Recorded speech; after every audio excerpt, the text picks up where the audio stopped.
This is the only conference dedicated to helping commercial kombucha producers get the education, information, resources, tools, everything that they could need is here at this conference. It's the only one that serves the kombucha industry, but it's also unique in that it's a conference of what we call accidental entrepreneurs. What that means is people who got into this business because they love kombucha and they love the idea, but not because they thought, I want to start a business. What I love about kombucha is that the variety, it's a category where there are so many different flavor profiles, just going through the kombucha bar here, a category where someone asked me, what's your favorite kombucha? It's kind of like, I don't know, what's your favorite food? It's really neat just to see that category come together. I think it's just great to be able to contribute back to the industry. Like that, for us this year, that's the most exciting part, is being able to throw weight behind it and say, yeah, we're in, we're gonna help and we're gonna contribute. And so that's the biggest thing. It's education, exposure to community, and an opportunity to network with people who have the exact same problems that you're going to have if you don't have them already. We're talking about what's the science behind the brew. We get to talk about staffing issues. We're able to really look at areas around distribution and what that's doing for us. And now as we open up more to a global community, we're actually learning so much more. What are the processes in Spain versus South Korea? How can we help our brothers and sisters in Canada or our folks down under in Australia and beyond?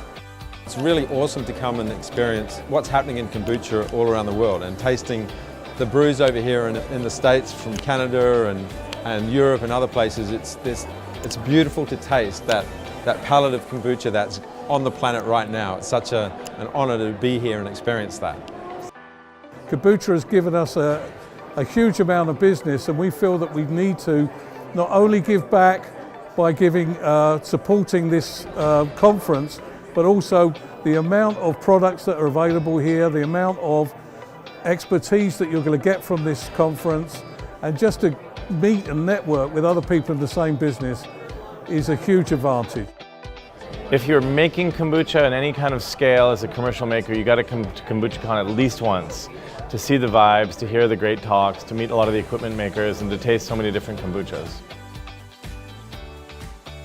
You're rubbing elbows with VP of operations, the CEOs, so you can have a lot of high-level conversations. When you go to larger trade shows, that's more difficult. Oftentimes they don't come, it's the marketing and sales team.